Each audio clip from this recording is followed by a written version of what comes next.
नागपूर जिल्ह्यात उन्हाळ्यातील संभाव्य पाणी टंचाई लक्षात घेऊन नागपूर जिल्हा परिषद अंतर्गत ग्रामीण पाणी पुरवठा विभाग नागपूर यांनी 82 कोटी 90 लाख रुपयांचा टंचाई आराखडा तयार केलाय।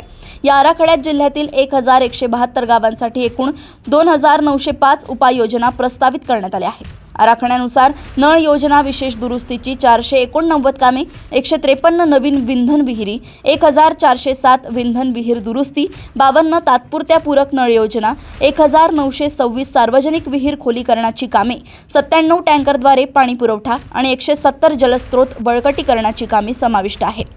पाणी पुरवठा व स्वच्छता विभागाच्या शासन निर्णयानुसार पहिल्या 9 उपाययोजनांव्यतिरिक्त 10वी उपाययोजना म्हणून नळ पाणी पुरवठा योजनेच्या स्रोताजवळ जलस्रोत बळकटीकरणाच्या कामांचा समावेश करण्यात आला असून त्यासाठी 13 कोटी 59 लाख रुपयांचा खर्च प्रस्तावित आहे। शासन निर्णयानुसार टंचाईचा कालावधी 1 ऑक्टोबर ते 30 जून असा असून हा आराखडा 3 टप्प्यात तयार करण्यात आलाय। सर्व तालुक्यांतील गटविकास अधिकारी यांच्या माध्यमातून प्रस्ताव कार्यकारी अभियंता ग्रामीण पाणी पुरवठा यांच्याकडे सादर करण्यात आले असून त्यावरून संभाव्य टंचाई निवारणाचा कृती आराखडा तयार झालाय।